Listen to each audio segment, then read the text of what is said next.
So it's not that the homeowner gets all of the equity since you brought in 80% of the capital, they brought in 20%, depending on how you look at it. It's more of a shared home ownership model. And that's really the niche that I'm trying to solve.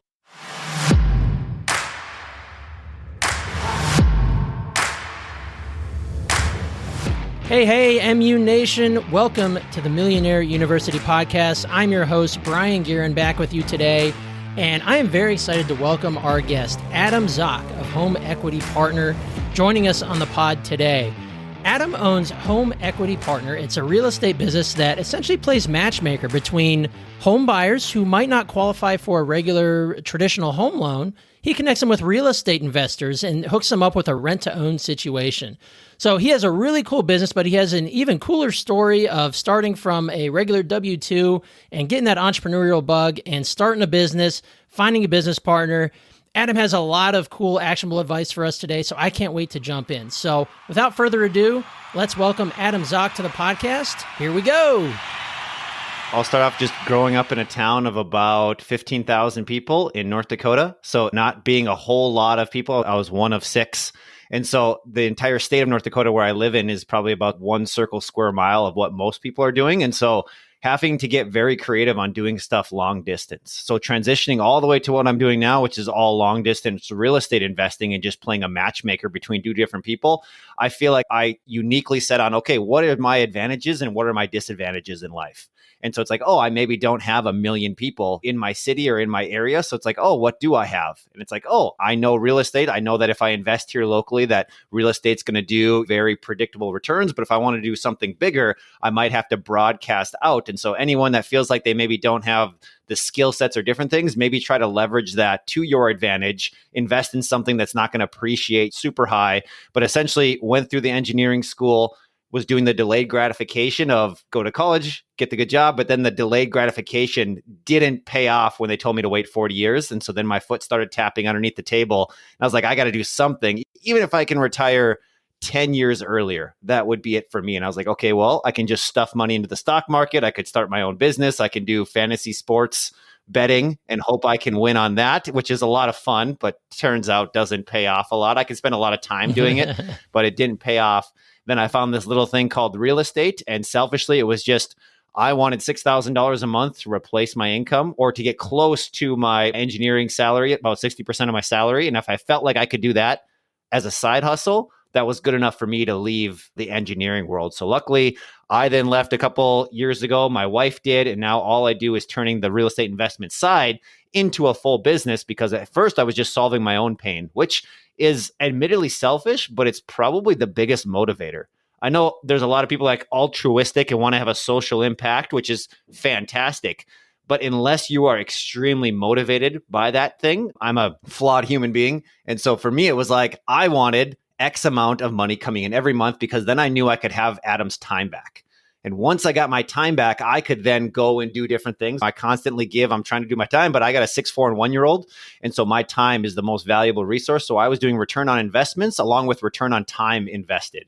So if I'm making $50 an hour as an engineer, you better believe that anything underneath a $20 an hour task was getting delegated as soon as possible. And so that was one superpower that I had, was a great paying job, but no time. I had family, I had engineering. So it was like, how quickly can I get people with me? How quickly can I outsource? How do I automate to start doing this? But then I also just failed super fast, buying 4 properties that to this day probably aren't going to make me a whole lot of money, but I just jumped into the game of doing this to now where we have this specific niche of finding people who can't get a bank loan and pairing them up with people like doctors, lawyers, attorneys, or people that have a W-2 job that can get bank loans all day, every day. And then they're just kind of playing the bank where they're giving their own pre-approval and almost like co-signing on a loan for people. It just happens to be a rent-to-own arrangement. And now that's how we're facilitating the transactions now, is just helping real estate investors get double-digit returns backed by real estate while they're helping someone get into a home who couldn't secure a traditional mortgage.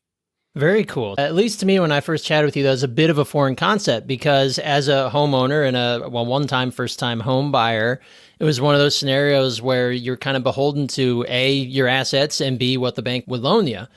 But in your case, what your business does is it provides essentially those who might have trouble acquiring a home loan, for whatever reasons. And I know being self-employed, sometimes that can be a difficulty in terms of how much money you report versus how much the bank wants to give you. That solves that problem.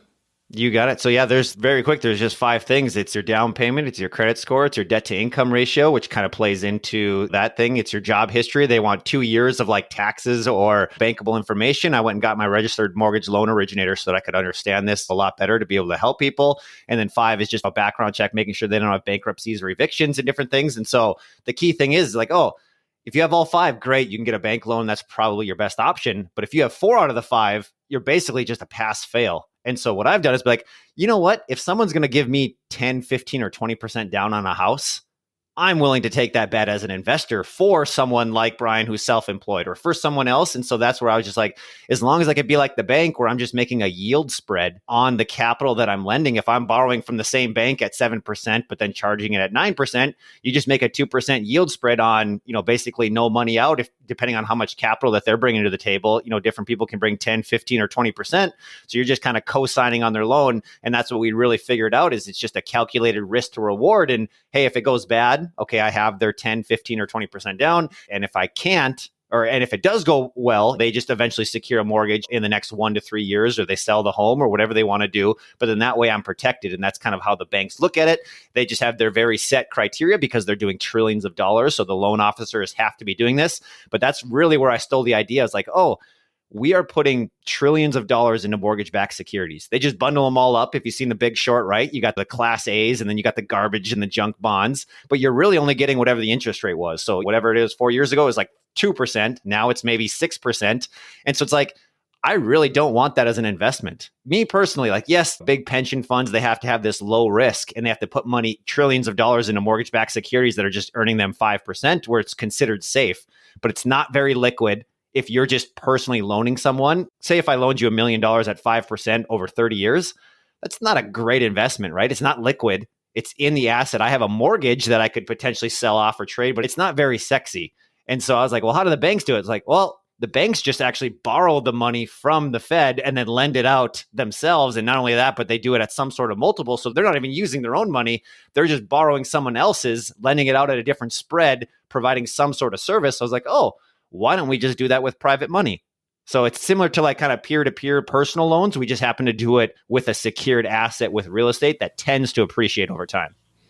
Right. And you make your money off the slightly higher interest rate that you charge the borrower. So it's just like how the banks borrow from the Fed at the 5.25, whatever it is, and then they charge us 7 or 8 or 9, wherever it is these days. And that's how they make their markup. It's the same concept. Yep, you got it. And then in addition to that, no one likes fees and no one likes different things. But there's like when you originate the loan or you buy the piece of property, maybe there's some initial fees or costs that you do it. And then in a specific rent to own agreement, we're actually adding on, call it 4% per year onto their buyback price. And so you get a little bit cash up front, you get the spread going out. And then when they buy back the home, it's almost like a shared equity model. So it's not that the homeowner gets all of the equity since you brought in 80% of the capital, they brought in 20%, depending on how you look at it. It's more of a shared home ownership model. And that's really the niche that I'm trying to solve. It's like people can rent or they can get a mortgage. You either own 0% or you own 100% on title with a secured loan. And I was like, what would it look like if there was actually fractional ownership inside it? And so rent to own is just one creative way. You can do it with like a land contract or a joint venture, have multiple people on title. And so there's just various different ways. And so our goal is to kind of break that system and create this new, if it's not black, if it's not white, if we're in this gray area, just kind of create a financing area that I feel like if you don't fit one of the two sides, we're just going to own that market. This is super creative. It really piqued my interest because I had never heard of it before I met you. So I want to take a few steps back. So you were starting out an engineer, right? Yep. And engineers make pretty good income, right? But you really wanted to accelerate, like you said, if you could retire just 10 years earlier. Did you jump into real estate with the idea for a home equity partner, or did that come to you as you started buying your first property? Yeah, and I say good income because it's relative. I started off at $50,000 a year in 2011, which is fairly good income for a 21-year-old. There's still more money than I had ever made before coming out of college and earning nothing. So maybe in the larger cities, there's different. So like I didn't have a ton of money, but I had the W-2 and I could make some money and I was saving some every single month. But it was roughly 3 or 4 years into that. And I was like, you know what? As hard as I work within business, I can maybe earn another 3 to 4%. But there's no like 100% ROI or there's nothing like 30%. And I was like, man, I really wanted to do something. So that's when I started to get into real estate. I had house hacked my first property where I bought a house, rented out the rooms to my 3 buddies. So they were essentially paying my mortgage. So I got a little bit of exposure that way. If you're a college student or something like that, having your mom or dad buy your property while you're living in college and having 3 friends rent out the house and then they own it for 4 years is a fantastic strategy. If you can get on uncle, family member, or someone to do it, because you have to rent it anyways, you might as well have your roommates pick out a house, have your folks or family member co-sign or buy the house for you. And then after 4 or 5 years, when you graduate, keep it yourself as a rental, stay in it yourself. And that's just a great segue. That's what I'm doing with my kids. They got 10 to 15 years that it will go before that. But what a great kind of wealth hack to be able to leverage that. And even if you don't have family members that can do it, individual real estate investors would be more than happy. If you go pick out a $250,000 house, tell them that you're going to take care of it, pay maybe $2,200 or $2,500 a month in rent, and everybody throws in $400 and it's a 4 or 5 bedroom, it works out pretty well. And so that was kind of one hack that I was like, got a little bit of exposure to the real estate, but then it was like, okay, well, I just need to get my next investment property. And it cost me like 40 grand for the down payment to buy an investment property. It was a $200,000 house, putting roughly 15% down with another 5 grand in closing costs. And I was like, man, that kind of taps my capital out. But it was just, my goal was 2 properties a year for 10 years. That's all I needed to do was like, if I can get that, then within 20 years, the amortization, the loan pay down, after that, I can then start selling homes. And that will be like the big liquidation event. So it's just 2 homes. I was like, okay, great. I got to save this up. But I was like, man, this is kind of tough to save up 40 or 50K twice a year. And so then that's when I found a business partner who's like, you like real estate? I like real estate. Let's combine time. Let's combine capital and experience. And then that's where we really started to buy more properties faster. And then through that, you learn a lot quicker of like, oh, like we run out of capital. So maybe we don't want to do turnkeys, or, hey, can we do some forced equity? Can we have college students go pick out a house and we'll buy that home? So it's a turnkey. And then eventually it landed on this rent to own model where it was like, I want the least amount cash down that I possibly can while leveraging the fact that I got an 800 credit score and I can go get a bank loan at a 4% interest rate. I had a friend that was like, hey, if I gave you a 6% interest rate, you came in with a 20% down, I got a loan for 4% and I just made $200 or $300 a month. Does that work for you? And he's like, sure. You're telling me I can get a house? And then we did some sort of shared appreciation model. But like for me, it was literally 0 money down at an 80% loan to value that I was getting $200 or $300 a month, to which I was hoping for $200 or $300 a month by putting 50K into the deal. So that was kind of like version 3.0, which was just start getting into rentals, screw up, do a few different things that didn't quite work. And then we got into this rent to own or creative financing, which was like, I really want to preserve my cash because I had deployed a couple $100,000 into real estate. And now I'm just like, okay, well, I really only want to put in 5% or 10%, but how can I do that? So then we started doing that with only 5 or 10%. And then once we did that enough to basically quit, now I started teaching my engineering buddies how to do the exact same thing. So now I find the people that can't get the bank loan, and then I present them to my fellow engineers, investors, real estate investors who are like, man, I would really like a turnkey cash flowing property that I don't have to bring 20 or 25% to, that actually cash flows. And that's now the new value proposition. So now it's like I turn a real estate investing personal venture into now a full-fledged business where now we're only buying, maybe 1 or 2 properties ourselves a year. The majority of them is we're helping connect and kind of match make these 2 parties. Okay, right. So now you have a stable of real estate investors that you can connect to the folks who fit in that bubble of they want a home, need a home, but don't necessarily qualify for the bank loan, or for whatever reason, they're not getting the favorable terms. Now you have a stable of investors that you can connect them to. Yeah, and what's really fun is in my mind, I imagine this March Madness style bracket. We just came off of March Madness, but it's like on one side, you'd have everyone who can't get a bank loan, or maybe doesn't want a bank loan, or maybe they want to test drive a house before they buy it. And it just happens to be a rent to own. So you have maybe 1,000 people over here, and then you have 100 investors. And the investors are like, these are the states or the cities I want to invest in. Here's my expected return. Here's my risk. And so essentially we're creating this algorithm where they input here's the house I want, the beds, the baths, the city, how much I'm willing to pay for rent. And then we screen them. We kind of get a risk profile. So now we just have all these profiles and then they basically hit enter and it kind of does this almost like, although I've never used it, people have equated it to like Tinder, right? Where you're like swiping left or swiping right on whether or not you want to buy this person a home or whether or not you want this investor to buy you a home. And so that's what we're doing and slowly launching is just this matchmaker effect kind of on the private money on the real estate side. Wow. Okay. So like an actual piece of software? Yeah, so we have a couple different things that we're working on. So one, we have just the true business where I feel like I'm playing telephone operator, where it's just like, hey, Brian, do you want this deal? Okay, pick up the phone. I'm like, all right, Jack, Brian wants this deal. And we're using emails and some smarter ways of like automating spreadsheets. But now we've gotten some grant funding to actually do what we did on a small business side and basically SaaSify it. So now the idea is we're going to use technology. Everyone's going to input what they want and it's going to automate things so that even though that there needs to be some sort of authority or content, but it's like we've now done this almost 100 times. I pretty much know every question that the investor and the tenant's going to want. And I've seen deals go great and I've seen deals go south. And so the idea is that we're going to use all of our knowledge, build this into our tech stack. And now instead of Adam playing a finder's fee and charging like what a real estate agent would do, like 3% or 4% for basically playing connector, because that's what a real estate agent would charge. Now it's just like people sign up and they can pay $50 a month.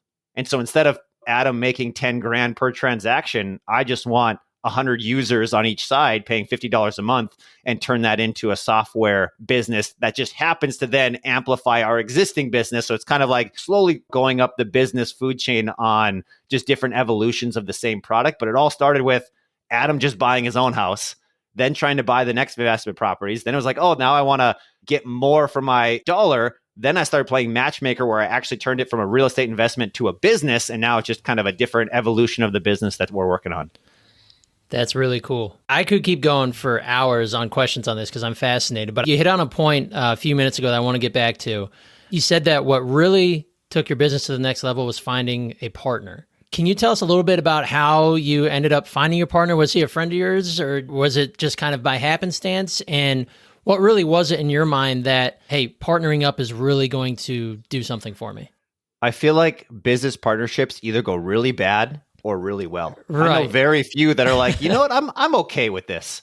And so what really hit home for me is my father, who's been in business with his partners for 40 plus years, are exiting.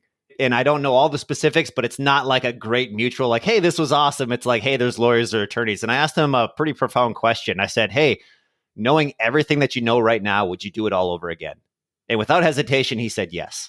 And so it's like, even though a business partnership can fail, so I don't treat it the same way as my marriage, where my marriage is forever and there's no like, hey, if it went, like that's a little bit different, but I draw some kind of parallels where date your business partner, get engaged with your business partner before you get business married with your business partner, like from an LLC perspective.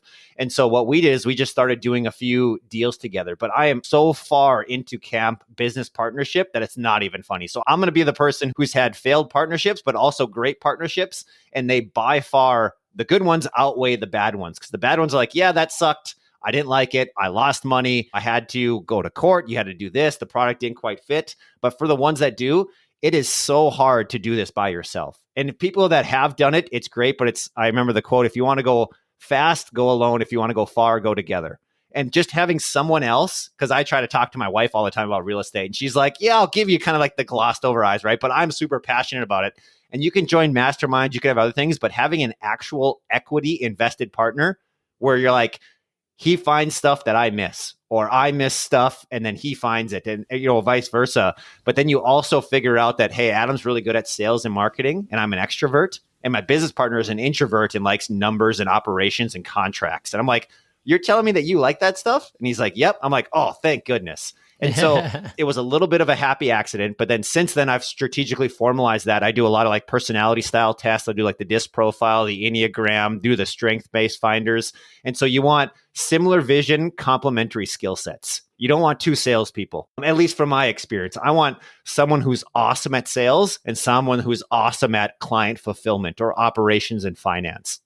Because that guy, the operations and fulfillment, doesn't want to do a sales call and cannot get rejected on a phone call all day, every day. It completely drains him. Patrick Lencioni did a book on this, like the 6 working geniuses, where it was just about, you like ideas, you start up, and then someone else is like, I don't like coming up with ideas, but I'm okay just like executing if someone else comes up with it. I'm like, I love coming up with ideas. I can come up with 1,000 ideas every single week. And so I just need people to like formalize it and then go and act on them. And so then that really works out. So for me, that for home equity partner, me and my business partner that are 50-50, there's been times where I wanted to yell at them. There's times I probably wanted to get the equivalent of business divorce. And then it's like, oh, you know what's awesome is like my business partner just answered 30 emails while I was on this. And some people teach you like, oh, you can train a VA to do it. You can train an employee.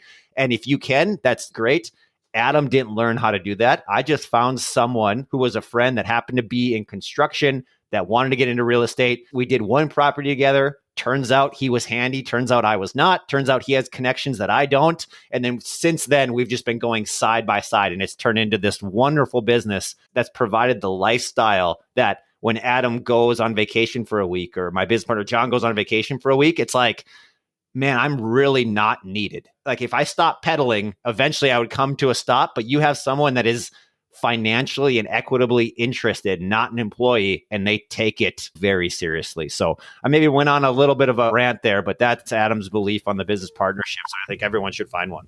That's great. And I wanted you to go on a rant on that because business partnerships is one of those, not taboo, that's not the right word, but it can be for some because when you start your company, you start your business, it's just you. Yeah. Unless you start it with a partner, you walk before you run and have someone who's working towards being a partner, but it can be scary. And I've seen both sides of the coin from having partners and having 100% ownership, where having partners, if they're the right partners, is amazing, especially when you have those complementary skill sets that you mentioned, because I think you're right. If it's just a two-person partnership, if you're both good at the exact same things, that's going to be tough because that's going to lead to a lot of headbutting. It's going to lead to stepping on toes or someone getting mad, right?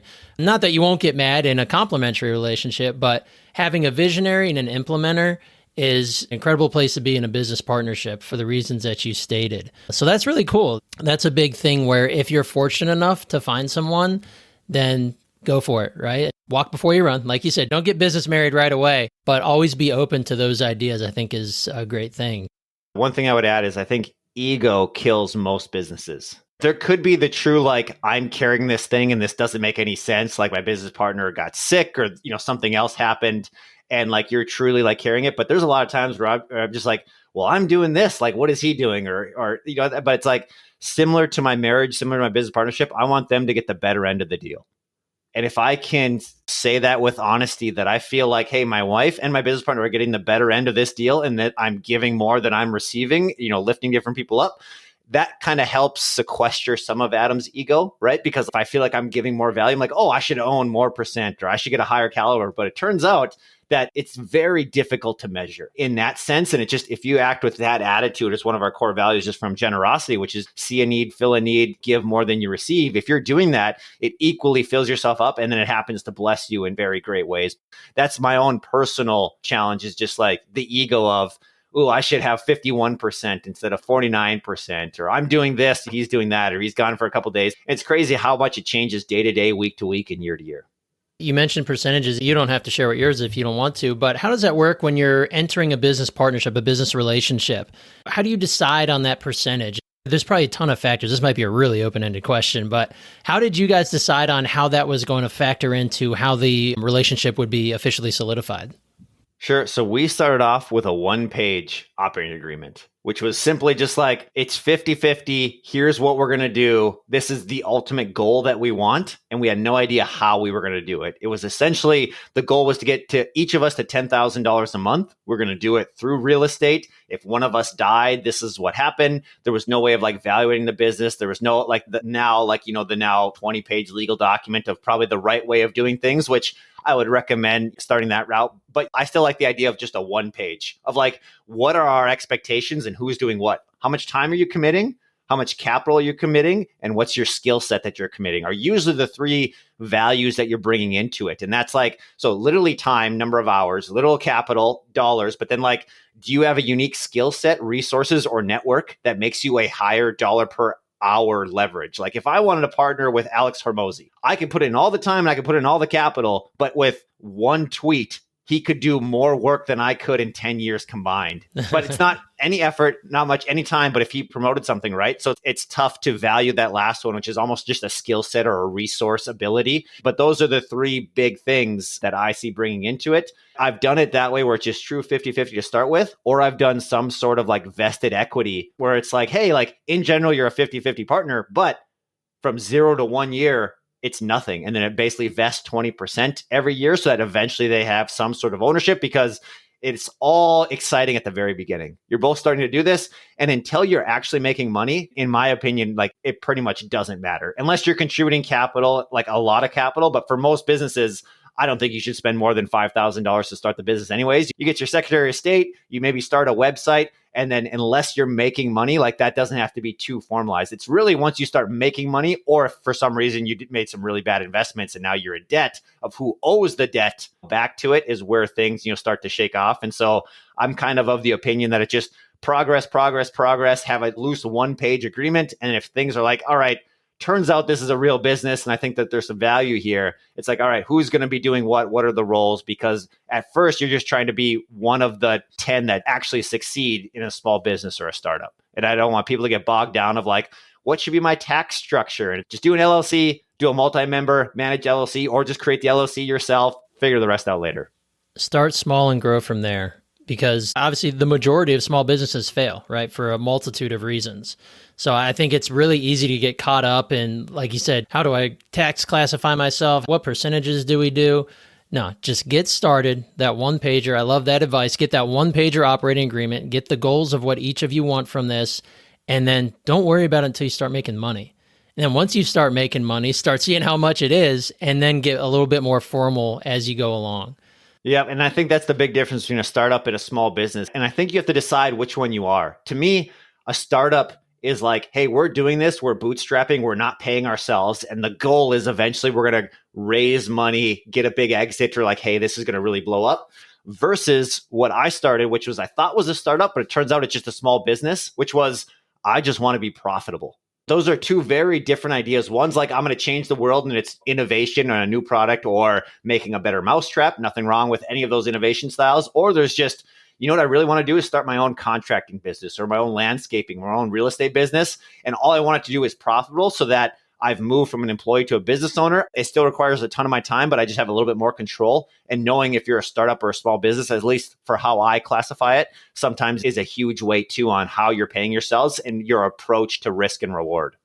Oh, that's fantastic. I haven't really heard it said that way. That's so true, though. You're right. As a startup, like there's just a different mindset with it. Whereas as a small business owner, profitability is the goal. Like get to profitability. And that makes you the small business owner. I think that's wonderful.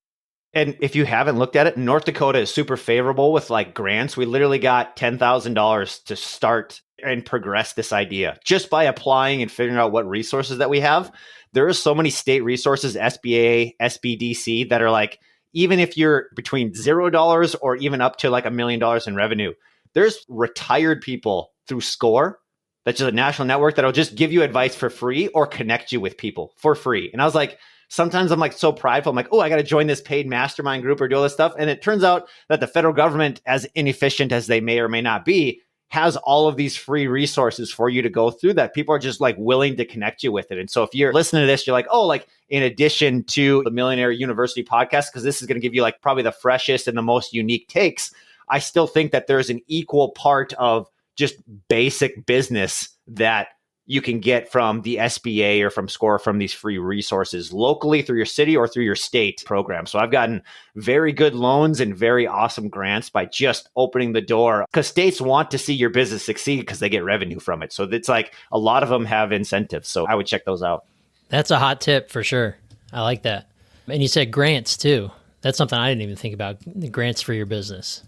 Didn't know they existed until I ran into somebody in the Chamber of Commerce who did like the Economic Development Committee chair. And he's like, yeah, my goal is to bring revenue from outside the state to the inside the state. So if you have any revenue model that brings, call it investor capital or users from outside the state, which is what we're doing. He's like, yeah, you can apply for these programs and you can literally get non-payable, non-dilutive programs. And then there's all these different accelerator programs for startups and small businesses like Techstars, if you could get into Y Combinator, but there's some more local, just like free ones like G Beta that are worth going into too. That's just free, just takes your time, but man, there's so much value in them.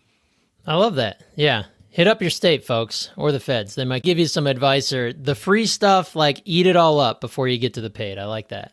So Adam, you mentioned a little bit earlier, matchmaking. That is the crux of your business right now. Applying this universally to businesses of all kinds, right? Like that's kind of the backbone of everything you do in a business, right? You have a problem. I have a solution. I tell you about the solution. Let's dance, right? So when you got to that kind of matchmaking idea, was that something that just kind of occurred to you, or how did that really start being the basis for what you do now? Once I figured out that the banks are playing matchmaker through debits and credits, that like Amazon is a marketplace, Facebook is a marketplace between advertisers and users. And like I all of a sudden started to realize how people are essentially matchmaking individuals together, and all they're doing is making it easy or removing friction. And then for that, they're taking value. So like they're just making it easy for people. So if you see a pain that someone's trying to do, and you're like, ooh, I could solve that problem. I could see first solving the problem yourself. Can you have that skill set? But then part two to that is, how do I remove myself from the equation?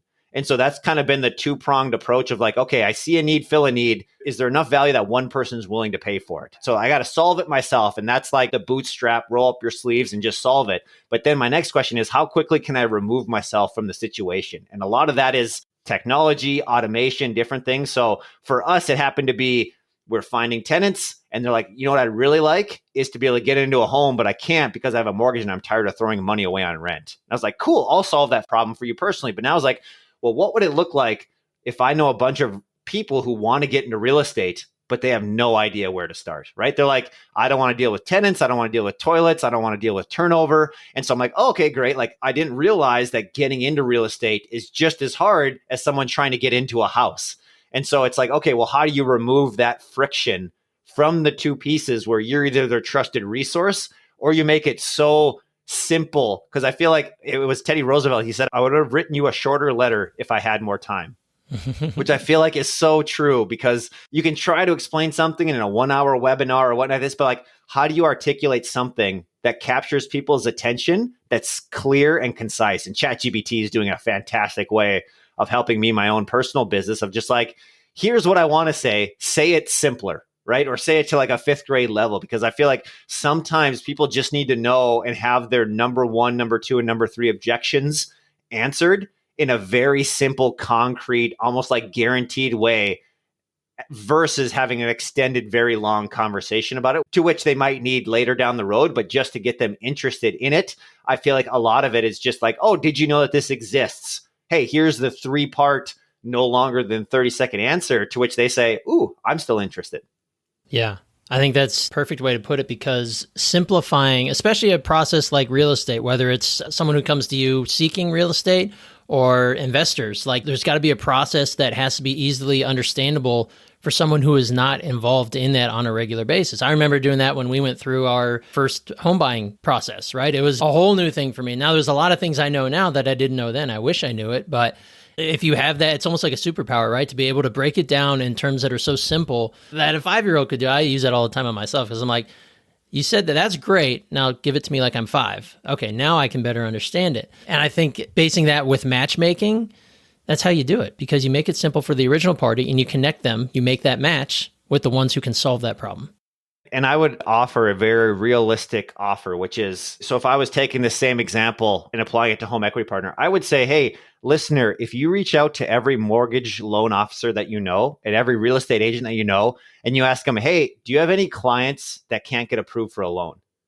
And if you answer that and they say yes, awesome, I know this person, Adam, and then negotiate with Adam, be like, hey, if I send you some people, would you give me $1,000 if they buy a home for you? To which Adam would say yes. And it turns out you just became your own matchmaker, right? You listen to this podcast, you understood something. The agent or the loan officer doesn't know that Home Equity Partner exists. And you can turn this into your own little revenue model where it's like, well, Adam, if I gave you X amount of leads, per month, just by sending out your own contact list, because you to send a text or an email with someone that you know is way more valuable than Adam trying to pay to find that person. So I would more gladly pay someone $1,000 for a good referral than Adam to pay Google $1,000 to try to find that person myself. And so that would be a very easy standing example where my job then would make it really easy for the audience to refer someone to me, right? I'd be like, hey, here's this little one-page flyer for your mortgage loan officer or your real estate agent.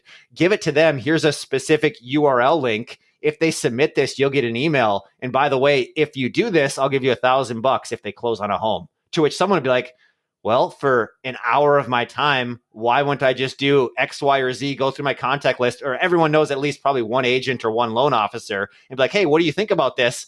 And for that, that's now Adam's value proposition to those people who want to be a little bit of a matchmaker. And you could do this for any business, right? If someone needs to paint their house and you happen to know someone, a lot of times, like, good work is just an honest referral, and you don't need any kickback from that. But there's a lot of times that if you're providing a high valuable source, there's nothing wrong with negotiating because that painter actively wants leads, right? And he can either do it through being a really good job, or if he just said, hey, if I gave you a house that you make $5,000 of payment on, would you give me $250 as an affiliate or as a referral? To which any smart business person would say yes, because their cost to acquire the customer at $250 to make a profit margin of $2,000 on a 10-to-1 return on ad spend is going to say yes every time. And so that would be similar to us. I'm happy to pay $1,000 if I can make 10 grand on it. And if it takes you 1 hour, 1 day, or 1 week, I could care less because you're leveraging your own skill set.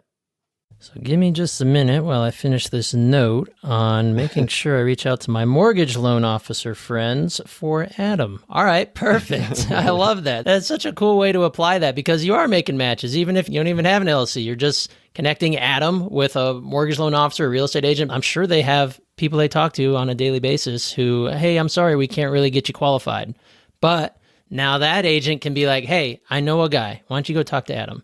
And the benefit is for real estate agents, we'll actually use them as the real estate agent because our buying entity or our investor LLC will buy the home. So not only does the person referring them to us get $1,000, but the real estate agent actually writes the offer, gets their 3% commission anyways. The loan officer that couldn't close on the home, all of these people that are getting into homes, they need to get a mortgage within 1 to 3 years. So then if they refer them to us, they basically get to secure the refinance or the loan purchase 1 to 3 down the road. So I basically take all of their bad leads, either close on them with a real estate agent so they still get their commission, or 2, give it back to the loan officer that referred them to us in the next 1 to 3 years so they can kind of boomerang their prospects back to them. Okay. And there's the upside to the loan officer who connects with Adam. You got it. Okay. Well, I love that. That's a pretty sweet little affiliate offer to sprinkle in here. You bet. That's fantastic. I feel like it's a unique space. And one of my missions too is legitimize rent to own. Because I feel like rent to own furniture and TV and different things, it's kind of like, it feels a little bit scammy. And so like we have a whole podcast dedicated to helping tenants not get into bad deals where like you're putting 10 grand down and you lose the house, or what to look out for on the taxes and insurance. And so it's just doing it in a legal, ethical way that makes sense for both parties. And if they're like, nope, that's too expensive, or no, I don't like to do it, great. But be extremely transparent on contract prices, terms, what they have control over, what they do and what they don't. And that's why we feel like it's a potential good win-win. And so I would just encourage the audience of any other matchmaking type system that they're thinking about doing, whether it's online, whether it's in person or something like that. It's hard to determine what the value is, and all of your customers are not equal. Perry Marshall wrote a famous book on the 80-20 sales and marketing where he used the stadium analogy where he's like, yeah, you can have someone who's watching TV, which is worth about $10 to them, right? Through advertising. Or you have someone who is literally paying for the suite that is paying $50,000. So same person wants to watch the game, but one person is willing to pay $5 and one person is willing to pay $50,000. And so through your marketing or through your sales, his goal was get as high up the funnel as you can and then create that really unique experience, but always have 2 or 3 different tiers. So just think about your customers on, is this a really low value, low ticket offer, or is it better to go for someone on the high ticket offer? And so for us, we're focused on the equivalent of the higher up on the pyramid or the high value, high person, because we don't want to do a ton of volume, or at least in the initial concept when I'm playing telephone operator, it's like, I want to do high value, high cost type transaction versus a bunch of low volume to start with. I want to be more of a, not the Walmarts of the world to start off with. I want to be more of an attorney charging $500 an hour type equivalent. I love it. That's fantastic. Well, Adam, I want to honor your time here. I know we're getting close to wrapping up. So to close it out here, you gave a ton of actionable advice already.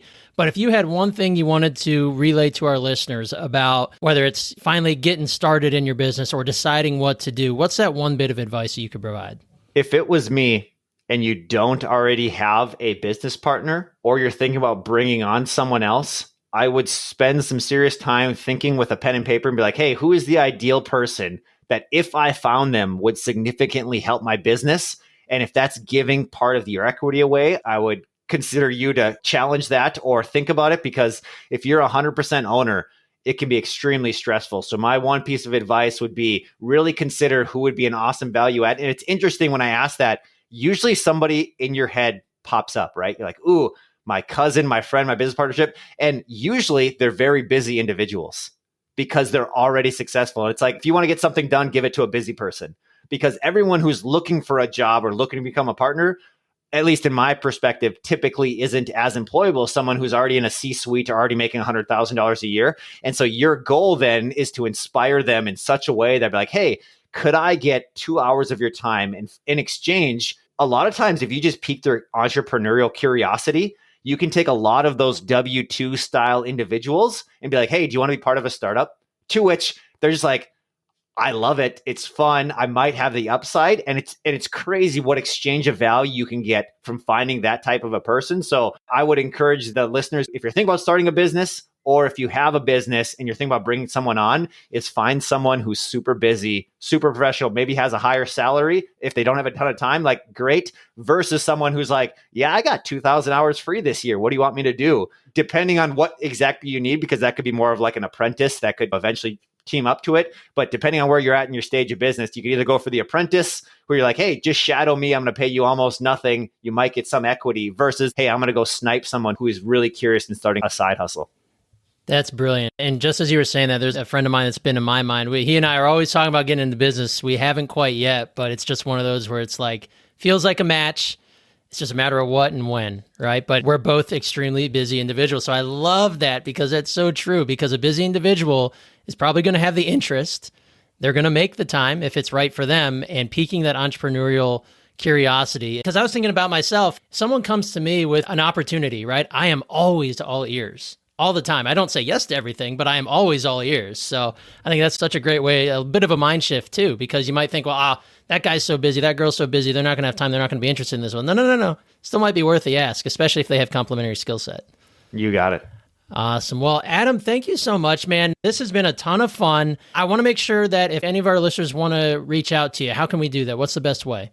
Sure. You can go to homeequitypartner.com. You can learn all about what we're doing with the matchmaking for people who can't get a loan, for real estate investors. Otherwise, if you want to follow me on Facebook or in LinkedIn, feel free to search Adam Zock. It's spelled Z-A-C-H, or if there's links in the show notes, just check to see what's going on. But I'm a little bit more old school, where I'm not a ton on social media. I'm more of like an email and phone call kind of person. So if you want to give me a call or a text, 701-404-9137. All right. I love it. Very cool. Yeah. And don't forget about his little affiliate offer that he slid in there. I think that's awesome, Adam. I might have to do that myself. That'd be a fantastic opportunity to start learning how to be a matchmaker if you aren't already. I would love to pay someone $1,000. It would make me super happy if I could. All right. You heard it here first, folks. Adam wants to pay you $1,000. All you got to do is make a solid match.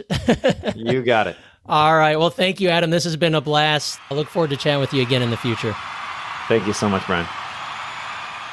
What a cool story that Adam was able to share with us. Starting as an engineer, a W-2 employee, and working his way into equaling his income, and then turning his side hustle into his full-time business, and now into an awesome real estate business that's even working on a SaaS product. He could very well go on to change the entire real estate game, and it was a pleasure having him on today. So thank you, Adam, for joining us. One of the big points that I took home from Adam was being a business matchmaker. I think that has so much to do across industries, across any type of business you may be involved in. Thinking of yourself as a matchmaker, someone who has a solution to others' problem, is a fantastic way to go about building your business and being able to exemplify helping others solve their problem and you getting paid to do so. All right, this is Professor Gearin signing off. I can't wait to have you guys back for another episode of the Millionaire University Podcast. Keep crushing it, people.